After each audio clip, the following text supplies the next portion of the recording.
Happy Easter, everyone. Happy Easter. Thank you. So you might feel a little uncomfortable saying Happy Easter because, we are an atheist church. But the goal of the sermon today is to make you feel very comfortable saying Happy Easter. So, I hope I reach that goal. So before this talk, I spent quite a bit of time on the internet researching how atheists celebrate holidays like Christmas and Easter, and reading through, different responses. It was really interesting stuff. And I found 4 general responses to the right way of celebrating Easter if you're an atheist. And response number 1 was what a lot of atheists said that they do during Easter is they do absolutely nothing. That's the day that they use to clean their house. They go off and go grocery shopping, and there's no reason to celebrate Easter because you're an atheist, and so why bother with the holiday at all? Now my response to that is, well, I have children, and it is a family holiday as well. You tend to get together with your family, and you can't really just ignore. It's not really a national holiday, but it's almost a national holiday. It's hard when you have children and family just to completely ignore it. So I don't really think that that's an option for me. So another response that I found that people had is go ahead and just celebrate Easter in exactly the same way as most Christians do, right? Get together a family, paint some Easter eggs. Notice they're painting Easter eggs back there. Eat some chocolate bunnies. All that stuff is great. And there's no reason that you can't participate in the same sort of rituals that Christians do as an atheist. One comment I thought was especially good. You don't have to believe in ghosts and goblins to celebrate Halloween, right? And in the same way, you don't have to believe in in the rising of Jesus Christ from the dead to be able to enjoy Easter as a holiday. So okay, I'm fine with that, and that's really pretty much what we've done in previous years. But one problem I have with that response is it still feels a little empty. And so let me talk about some of the other responses that people have. The third option that people often talk about Easter is atheists love to rush in and point out that Easter is not a Christian holiday at all. Even the word Easter, refers to an old goddess. There's a pre-Christian goddess.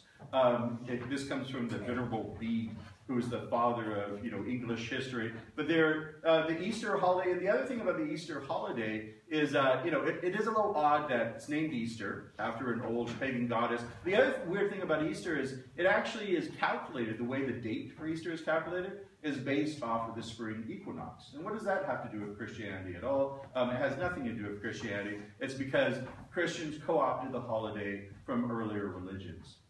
So this is from The Guardian. And this is about the Sybil cult, which flourished on today's Vatican Hill. And the Sybil cult was all about Sybil's lover, Attis, who was born of a virgin, died, and was reborn annually. And the spring festival began as a day of blood on Black Friday, rising to a crescendo after 3 days in rejoicing over the resurrection. There used to be violent conflicts on Vatican Hill on the early days of Christianity because the Christians and the pagans would fight over whose God was the true God and whose was the imitation. So, it's a little odd actually. So one completely appropriate response to, when a Christian asks you to how you should celebrate Easter, you should say, well, the same way you guys do, we're all celebrating pagan gods and basing it off the change of the seasons. So the reason that I don't find this way of celebrating Easter satisfying either is, number 1, I don't want to start worshipping the goddess Ishtar. I really don't. I'm not a pagan, But number 2, this whole thing about celebrating the cycle of the seasons, the solstice and the equinox. I'm not a farmer either. We're no longer an agrarian society. I don't need to go out and, throw seeds on the ground and worry about things growing. I go to Safeway. That works fine for me. And so I don't have the same need to feel at one with the cycles of the season. So it doesn't really do a lot for me, this whole idea of celebrating Easter as a pagan holiday. So what does that leave? That leaves option number 4. And option number 4 is to try to find some meaning in Easter beyond just making it be, Eat Chocolate Bunnies Day or, Search for Easter Eggs Day. And there's a quote that I like from, this is from Alain de Botton, and he writes, Secular society has been unfairly impoverished by the loss of an array of practices and themes which atheists typically find it impossible to live with because they seem too closely associated with, from a quote from Nietzsche, the odors of religion. So we have grown frightened of the word morality. We bridle at the thought of hearing a sermon. We flee from the idea that art should be uplifting or have an ethical mission. We don't go on pilgrimages. We can't build temples. We have no mechanisms for expressing gratitude. Strangers rarely sing together. We are presented with an unpleasant choice between either committing to peculiar concepts about immaterial deities or letting go entirely of a host of consoling, subtle, or just charming rituals for which we struggle to find equivalents in secular society. So I like this quote. The reason I like this quote is he's really, this is really expressing the sort of conflict I feel about holidays like Christmas and Easter. On the one hand, they're a lot of fun. There's, all the rituals involved in these holidays. But on the other hand, I don't feel myself comfortable embracing the same sort of religious motivations as originally motivated, Christians to have Easter and Christmas. And the other part of this is, if you actually went to a Christian and you asked a Christian, well, why do you celebrate Easter? They would not say, because we're pagans and we care about the equinox. What they would say is, it's actually the holiday of Easter is all about the sacrifice of Jesus for our sins, and that's why it has such deep meaning for us. It's all about sacrificing for our sins, and that's where it finds its value. So I want to explore that a little bit, because that has so much meaning to so many Christians, and think about, that kind of the emotional impact of sacrifice, and talk about maybe there's a way to understand that from an atheist perspective. So there's no question that the idea of sacrifice is powerful. It's a standard motif in TV shows and in movies and books. In fact, while researching this talk, I came across this great website. It's called TV Tropes. It's a wiki. And what they do is they find standard TV tropes that you see again and again as you go to different television shows. And one of the tropes that comes up again and again is called, to get the name right, it's called the heroic sacrifice trope. It's a standard movie trope. Just want to read their description of that. In the heroic sacrifice trope, a bad character who was once good can redeem themselves in the last act by, quote, taking the bullet that was meant for, quote, the hero, thus expunging all of their previous evil, avoiding forcing, quote, the hero to arrest or confront him, and avoiding any real-life penalties like disgrace in jail. So that's a standard theme in television shows, right? Some guy starts acting badly in the middle of the show. He's off, getting greedy, betraying the main guys. But then in the end, he comes jumping in, and he the bullet hits him instead of the hero, and he redeems himself as he dies slowly. That always happens at the end of TV shows. It's actually what happened in Star Wars, right? The third Star Wars film. Darth Vader has to redeem himself after being evil for all those other movies. He has to, when the Emperor is trying to electrocute, Luke Skywalker, he gets in the way, and he blasts him back, and then he somewhat redeems himself. But of course, Darth Vader has to die at that point because he's Darth Vader. He has to die at the end of the movie. Okay, so that's a standard sort of theme. It comes up in literature as well. I'm going to throw a quote out at you, see if anyone can identify it. It is a far, far better thing that I do than I have ever done. It is a far, far better rest I go to than I have ever known. Charles Dickens. Perfect, brilliant, yeah. So Charles Dickens, Tale of Two Cities. Of course, that's the dramatic scene, right, where he's about to sacrifice himself instead of the hero. Very emotional scene in the book. So there's no question that this emotion of sacrifice, or this quality of sacrifice, is really important in our literature and in our film, and that it has a lot of emotional resonance for us. Now, another part of that notion of sacrifice, though, is it does come up in moral philosophy, the importance of sacrifice. How many of you are familiar with the trolley problem in moral philosophy? Fantastic, great. So, just about everyone, fantastic. So, the trolley problem is often used as a way to tease out people's moral emotions. And there's a group, I think they're a super interesting group. There's a group of people called moral psychologists. And what they believe is the foundations of morality can be found through natural selection. And it's cross-discipline. Some of these guys are philosophers. Some of these guys are also cognitive psychologists. Really interesting studies that they're doing. But I came across some research from some graduate students that I thought was interesting, because what they wanted to do is they wanted to see if we have any moral emotions about sacrifice. So there's a standard version of the trolley problem, and then there's something called the Footbridge variation. And let me explain what the Footbridge variation is first. In the Footbridge variation of the trolley problem, here's the setup. So you have this train track, right? And a trolley's going down a train track, and you have these 5 innocent people who are tied down on the train track. So they're going to get hit by this train. They're going to die a miserable death. But luckily, you're standing on a bridge. You're up on a bridge over the train track, and there's a guy who's standing right next to you. And you know, if you just do a little push, that guy's going to fall on the train track, block the trolley, and save 5 people's lives.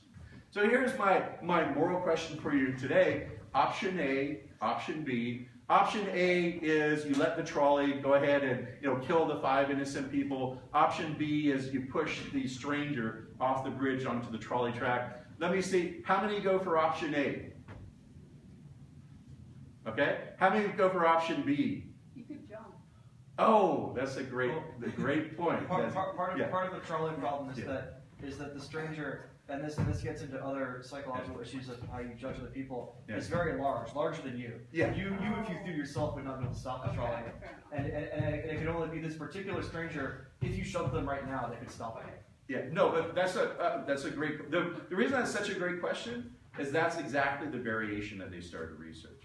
Because, I'm glad you brought that up, because they found that over and over again when they did this particular study. So they would survey graduate students and undergraduates on this, which is funny, trying to figure out morality from undergraduates. But they surveyed undergraduates to get their moral, and anecdotally, they would bring this up over and over again. Well, why can't I just jump off? That seems like the right thing to do. And they say, no, you're not allowed to do that. But that's exactly what so they did a variation where they wanted to show, well, what would people say if you had that as the other option? And not surprisingly, what they found is that they just changed it a little bit. So you had to choose between jumping off yourself and pushing a stranger over. Everyone said it was more moral, of course, to jump yourself and block the trolley. So it's not just, just not counting up people like, a consequentialist would say or utilitarian would say. It also has to do with sacrificing yourself. So what the moral psychologists want to claim, what they're really after is this idea of creating a universal moral grammar, in the same sense as Noam Chomsky's universal grammar of language, coming up with standard ways of understanding emotion that work across cultures. And the idea here is to try to figure out, well, maybe this is just a built-in instinct of humans to feel like sacrifice is something that's good. Okay, these are all, of course, fictional or hypothetical, but what about in real life?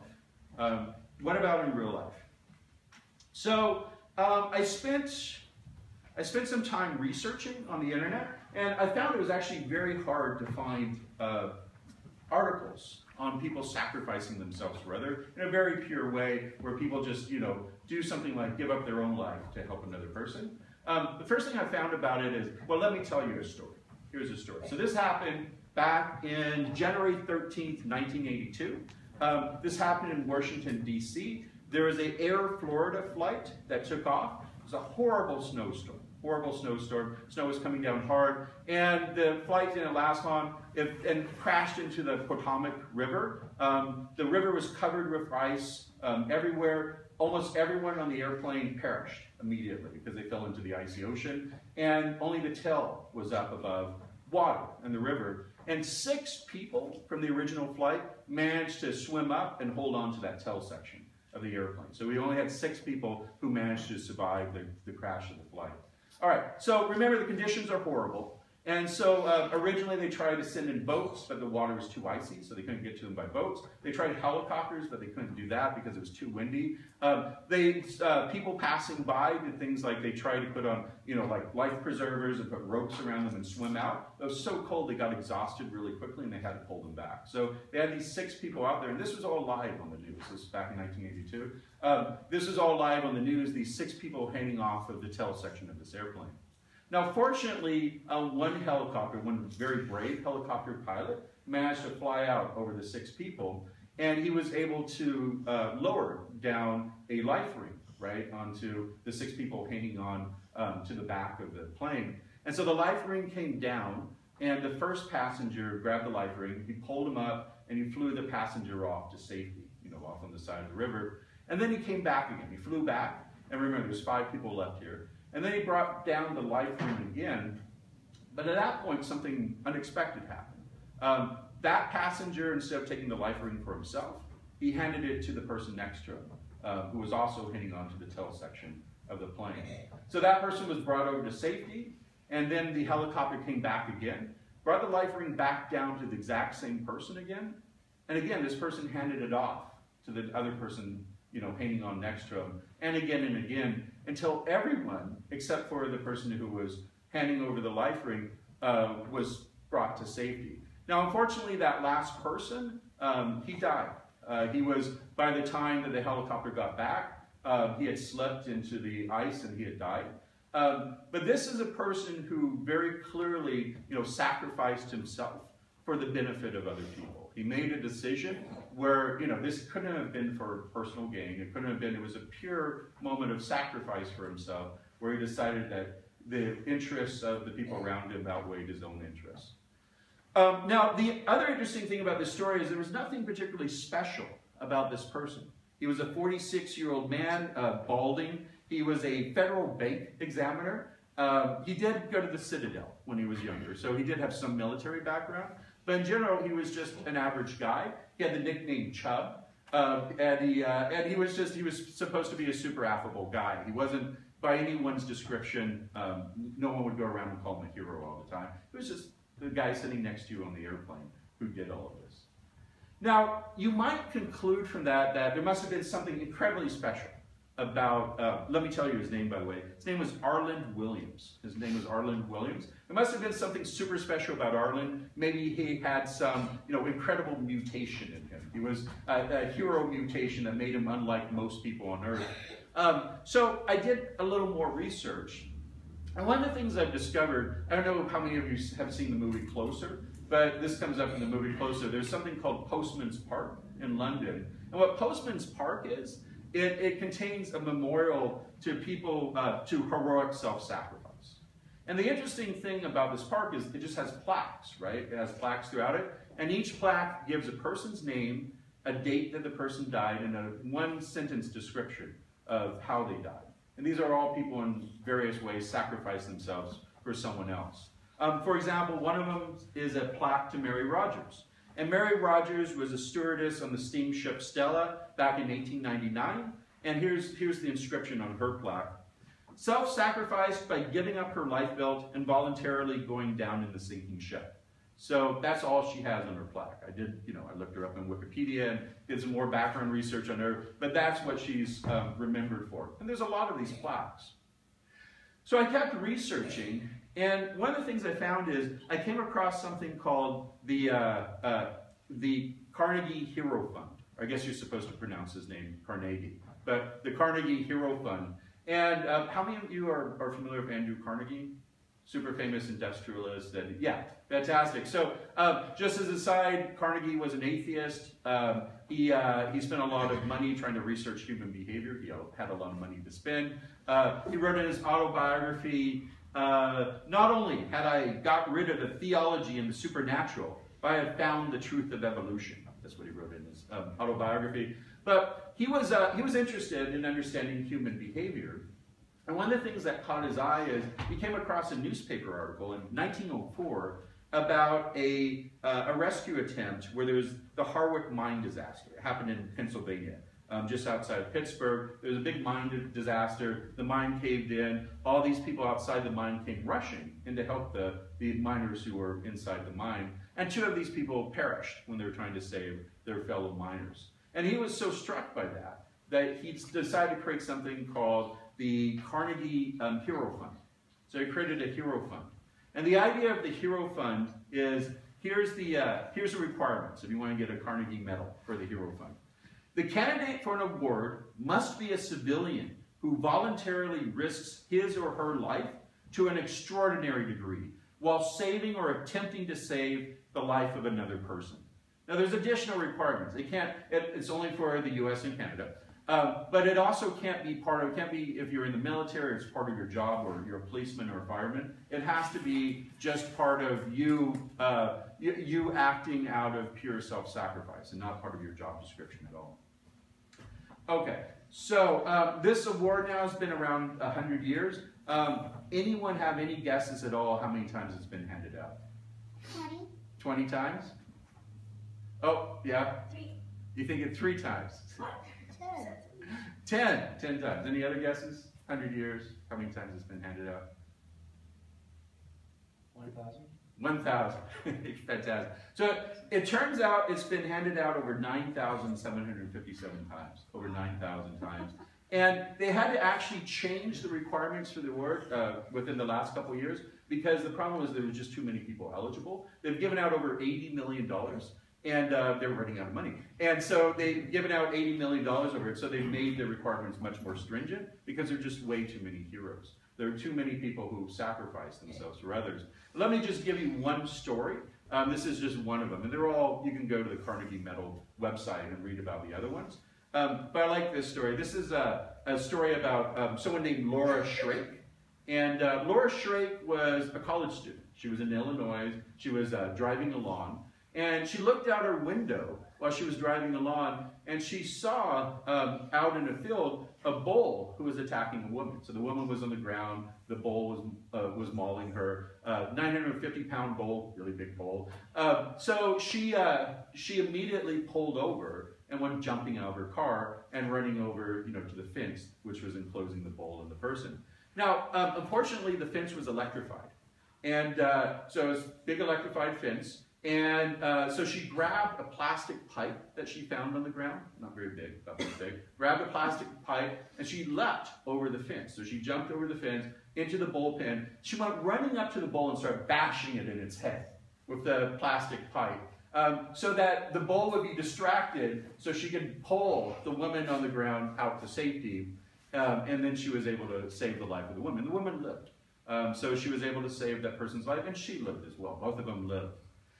Now, before you think that these guys are doing this for fame and fortune, I should immediately point out that, number one, about 1 in 4 people who get the Carnegie Medal die when trying to save someone else. And most of these are examples of people doing things like jumping into subway, the subway train, and pulling people out, or rushing into burning buildings. These are, the prototypical thing that you would think a hero would do. And what this Carnegie Medal shows us, though, is that, these are not a weird mutation. This type of heroism and self-sacrifice isn't a weird mutation in humans. This is something that a lot of people do. A lot of people do. They sacrifice themselves for other people because they think it's the right thing to do. Okay. So, conclusion. So I have 2 conclusions here. First, atheists should celebrate Easter. And there's 2 reasons to do it. First, Easter is a great opportunity to be with family, eat chocolate, paint Easter eggs. Don't let any Christian say that you're not supposed to do it, because it's a pagan holiday. We're both celebrating the same pagan holiday. It's called Easter. It's on the it's on the spring equinox. So don't feel bad about doing that at all. The other part of the other conclusion, though, is holidays are important, and the reason that they should be important to you is that they're an opportunity, at least a few times a year, where you can not focus on work, or not focus on family, or not focus on your daily activities, but they're an opportunity to think about how you can be a more moral person, how you can add more goodness into the world, and you shouldn't squander those opportunities, because you don't get many of them. So I would like to celebrate Easter by thinking about sacrifice and the goodness that it shows about humans. And I'd like to end this sermon with a atheist cheer. I just made this up. An atheist cheer. Because I want to cheer 3 people. And let's start with Arland Williams. Remember Arland? He's the guy who saved people in the Potomac. Can I hear an atheist cheer for Arland Williams? Hooray! Yeah! That was pretty good. Okay. All right. And now let's do one for Mary Rogers, who saved someone from the Stella steamship. Let's have it. And final person, Laura, you got to admire her. She took on a 950-pound bull and saved a person's life. Go, Laura.